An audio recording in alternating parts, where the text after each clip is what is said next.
Great. If you just want to clap, and then we'll sync everything up. Perfect. Okay, so before we get into this, I just want it to be clear and known on camera. We're friends, we're colleagues, but this conversation is nothing held back. Okay. These are the people's questions, and I just want to make sure that we are all good, that nothing is off the table here. Yep. Ask away. Perfect. Okay.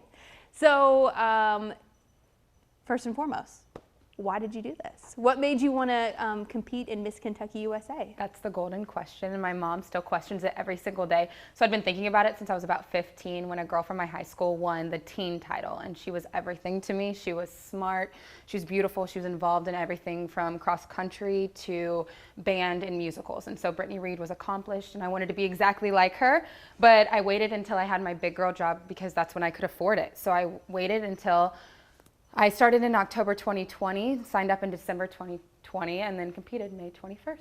Mm-hmm. So what's a competition like? What does it feel like? What are you judged on? Just kind of like run anyone that doesn't understand Miss Kentucky USA.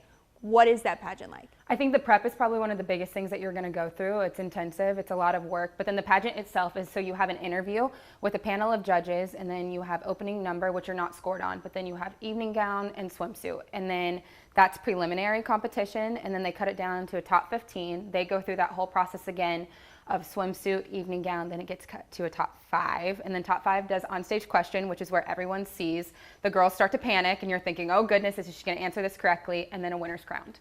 So you said you wanted to wait until you got your big girl job. Yes. I feel like that's got to be really tough, though. I mean, you have friends, you just graduated from college, you've got your big girl job, your family doesn't necessarily live here, so if you want to go see them, you've got to travel, and then all on top of it, you're saying, yes, I want to compete for this.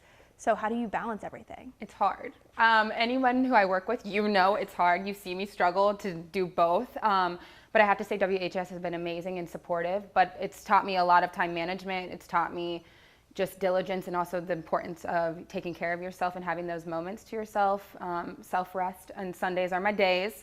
But other than that, I would say it's been hard. Mm-hmm.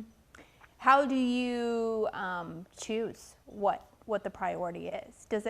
Do you set, like, this is my number one priority across the board, or does it change day to day, week to week? I think it changes solely because my job is what pays the bills. So that needs to be the most important, but then I also have a responsibility for Kentucky. And so what I've done is Monday through Fridays are work, and then the weekends are set for Miss Kentucky USA. Obviously, there's been some overlap with events that I couldn't have gone to over the weekend, but it's been mostly, the focus has been work. Mm-hmm. What does your day-to-day look like? Everyone was asking about your workout routine. Everyone wants to know when you're working out, what you're eating. My goodness. Just what does your day-to-day look like? It starts at 5. I wake up at 5, and then I journal a little bit, and then I go to the gym, do an hour and a half workout, and then I do my stretches, get breakfast, get ready for work, hop on that 9:30 editorial meeting. 9:30 to 6:30 is work, and then depending on the day, I'll have something for Miss Kentucky. It's either interview prep, it's either going to another workout, or going to walking training. So I would say my days usually end around 9:30, 10 work days technically, and then I'm done. Don't talk to anybody. I just go to bed and hit the hay, honestly. That's funny. Someone asked what makes you stand out against this field of all of these other contestants. I know that you've had a chance to meet them. Some of them you've hung out with more than others, just regionally and stuff like that. But what sets you apart? And I know that's a tough question because I'm sure, you know, everyone loves you. You're a great person. You're a great friend. So it's kind of hard to look at other people and say, I want to beat you. But how does that work? It is hard. But one of the things that I love about the Miss USA organization is everyone is incredible. So like you said, everyone's accomplished, everyone's incredible, but I'm gonna say my communication skills because of work. This job has taught me so much. I can talk to anyone, and I think that's what really sets me apart, because a Miss USA, her job is to connect with people. She should be able to speak with a 3-year-old, she should be able to speak with a 90-year-old veteran or the CEO of a business, and we do that every single day at work. You're speaking to a wide range of personalities and meeting different people with different perspectives, and so I think that's the big thing that I take from work and then translate it to Miss Kentucky USA, which I hope I can translate to Miss USA. It's interesting that you kind of like pulled on our job and our profession as journalists, because I think sometimes it can be a stark contrast what you do to prepare for a pageant and what you do when you're competing in the pageant versus day-to-day journalistically? I know there's a lot in common, like you said, with communication. How do you hold on to your journalistic integrity when you have to strut your stuff in a bikini in front of a crowd of people? You know, there's always going to be people that think that pageants exploit people, that they only show brainless beauties. We've all heard those things. But do you guys remember the trend a couple of years ago when the doctors were in their bikinis and they were saying, you know, just because I post in a bikini doesn't mean I'm not educated, that I'm not smart, that I can't be professional. It's the same exact thing. When I'm walking in a swimsuit, I'm showing the hard work, and I mean hard work that I do every single day to have a healthy body, a healthy lifestyle. And so I would disagree with anyone who says, you know, you can't be professional and then also wear a swimsuit. Mm-hmm. I know with the preparation and getting ready and everything too, there is a lot of stuff that you have to do in the community with certain businesses that can be tough journalistically when you're supposed to always be unbiased. How do you kind of balance those things out with, you know, going to certain events or not being able to make certain events, or saying, even when it comes to sponsorships, I'm sure that a lot of people are interested kind of in how that has all played out. You know, it's a conversation that I had to have with our management beforehand, because sponsorships not only are beneficial for personal and Miss Kentucky reasons, but they help us get to that national stage. So I got a sponsor for my dress. I couldn't have afforded my dress, but thankfully my sponsor's in Ohio, so I didn't have to worry about that. But most of my sponsors are not in our viewing area. If you've realized, they're outside of our viewing area, which I appreciate. But it's something that you have to do if you're competing in a pageant. Mm-hmm. So we've talked a little bit about how we had our first Black Miss Kentucky USA in 2010. Yes. How important is it, do you think, representation-wise, for you to be on that stage with those people? Representation is everything, and I think I represent so many different things. So you see me, you see a Black woman, then you see the curly hair, and then you look a little bit deeper, you see a journalist, and then you see all these different things that really make up who I am as a person. But we all know just how powerful representation is.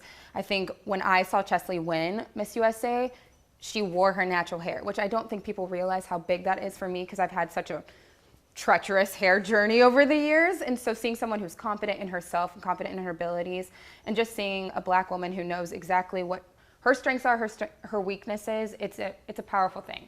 Mm-hmm.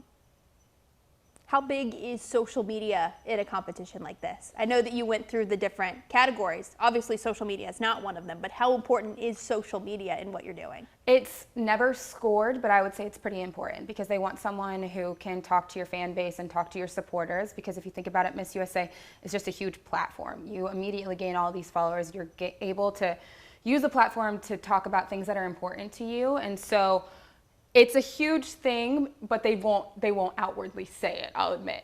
Mm-hmm.